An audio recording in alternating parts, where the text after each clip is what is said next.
Las intervenciones, hemos podido dar cuenta en alguna de ellas que estos temas de la transparencia, de ser espacios públicos abiertos, de transparentar hacia la ciudadanía una gestión, es un tema recurrente, no de hoy, sino de muchos momentos, periodos de la Asamblea Legislativa o del Poder Legislativo.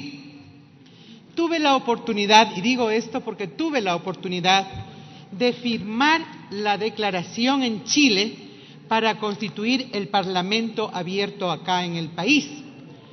Y obviamente en esta declaración, presidente, podemos dar cuenta de problemas comunes y de los desafíos que en el año 2012 se planteó en la exposición de problemáticas que son inherentes a los poderes legislativos. Y obviamente uno de esos temas era precisamente el cómo abordar la transparencia en el accionar legislativo, cómo garantizar el acceso a la información pública, cómo lograr que los ciudadanos, después de dar el voto a sus representantes, tengan la capacidad también de tener las respuestas a sus inquietudes, y me refiero a la rendición de cuentas, pero fundamentalmente de cómo es el ejercicio de ese representante en el espacio de poder. Y ahí se hablaba de la gestión ética y de la probidad de los representantes. Por lo tanto, decirles a ustedes que una de las tareas o de las resoluciones que acá se plantea debería ser ratificar esa declaración de parlamentos abiertos con los cuales el país adhirió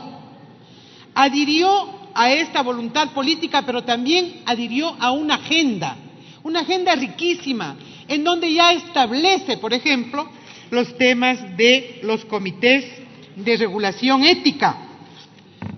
Pero al mismo tiempo advierte que estos comités de regulación ética deben tener los mecanismos habilitados para asesorar, para investigar y para sancionar. No deberían convertirse, porque ya ha habido experiencias. El asambleísta Yandún nos hacía recuerdo que cuando él fue diputado también había comisión de ética. La pregunta es, ¿cómo queremos entonces superar lo que en el pasado pudo existir ya como institucionalidad, pero sin los resultados esperados? En estas experiencias en Chile, donde se constituyó y se firmó esta declaración, se hablaba solamente de cómo la transparencia puede cambiar el ejercicio ético de la política, cuando el presidente o presidenta de una Asamblea Nacional o de un Congreso da la palabra. ¿A quién da la palabra? ¿Por qué da la palabra a unos y por qué no da la palabra a otros? ¿Cómo se calculan los intereses? Y ahí entraba el conflicto de intereses o la prioridad de grupos sobre el interés nacional y el interés colectivo. Y ahí daba cuenta también de lo que era importantísimo para la ciudadanía, que todo asambleísta o todo legislador dé cuenta diariamente de su agenda legislativa. Por lo tanto, esta declaración encierra algunos elementos y obviamente se desarrolla sobre los principios de participación ciudadana, de transparencia, de acceso a la información pública, a toda, no solamente a la que conviene, de la rendición de cuentas no únicamente como una formalidad, sino de doble vía, y a la ética y a la probidad en el ejercicio del poder o de la representación.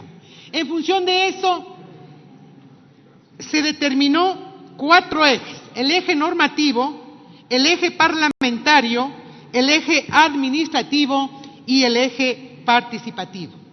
Este eje normativo descansaba sobre el compromiso de impulsar las leyes para la transparencia de la información, las leyes de la participación ciudadana, las leyes de la rendición de cuenta y las leyes del acceso a la información pública. Desde el 2012 se han reformado y el país cuenta con la LOTAIP, que es la Ley de Transparencia de la Información Pública, que hace que ahora la Asamblea Nacional, a través de su página web, tenga la obligación de explicitar, de publicar, de transparentar el manejo económico y el manejo administrativo. No solamente la Asamblea, sino todas las instituciones de carácter público. A nivel parlamentario, se planteaba el desafío de que tiene que hacerse un seguimiento y un proceso a la construcción de la ley.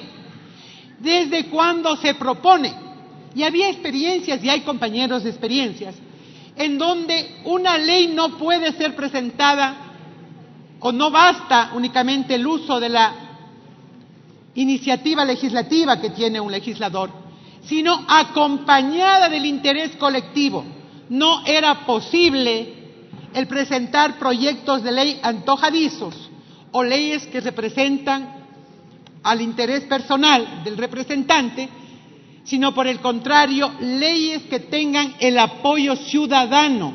Esas leyes se caracterizaban como principales. Y en el ámbito administrativo, que le corresponde al presidente de la Asamblea, no a ninguna comisión, no a ningún grupo parlamentario, la responsabilidad de habilitar la participación ciudadana, la calidad en la construcción de las leyes, la rendición de cuentas diaria, permanente, no solamente de la presidencia o de los organismos de autoridades de la Asamblea Nacional en los medios públicos, sino, obviamente, la posibilidad de tener instrumentado para que todas las comisiones y todos los asambleístas puedan participar. Y en el ámbito participativo, mecanismos de participación ciudadana que no den cuenta únicamente de socializar el proyecto de ley presentado o socializar la ley aprobada, sino una real participación. Por eso, señor presidente, yo considero de que en la resolución me parece importante saludar la iniciativa del Grupo Parlamentario por el Parlamento Abierto, que precisamente es parte del sistema interamericano de la OEA. Y este tiene, me refiero al Parlaméricas, dos programas. El que es transversalizar las políticas de género en los parlamentos y lo otro es el Parlamento Abierto.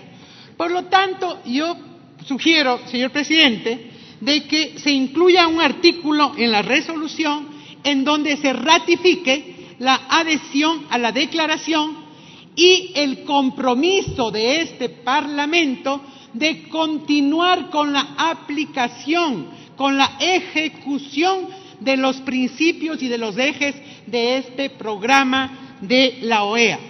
Segundo, como sugerencia especialmente a la proponente, en el artículo pertinente, solicitar de que se evalúe los mecanismos ya implementados en la Asamblea Nacional. Hay un proceso de participación ciudadana, hay medios de comunicación, hay procesos de rendición de cuentas y de transparencia de la información pública. Por lo tanto, señor presidente, necesitan ser evaluados. ¿Cuáles son los resultados? ¿Cuál es el impacto? Porque aquí como que se hablaría de que nada está hecho. Yo creo que lo fundamental es que el órgano administrativo de la Asamblea Nacional, que es el CAL, debería presentarnos con asesoramiento del grupo parlamentario que ha venido a través de su permanencia en foros internacionales adquiriendo la experticia, es el CAL el que tiene que presentarnos la evaluación y el modelo de gestión para el fortalecimiento de estos mecanismos. De lo contrario, esto será una declaración advirtiendo, señor presidente, de que los grupos parlamentarios no pueden ni asesorar ni hacer seguimiento a comisiones especializadas. Los grupos parlamentarios son espacios de deliberación, de consensos, de construcción, y no precisamente porque estos no fueron elegidos sus integrantes por el Pleno de la Asamblea, ni consta en la ley, y obviamente este mecanismo y esta iniciativa sí se debe hacer a través del CAL y el CAL a la Asamblea. Muchísimas gracias. La participación de la Asamblea.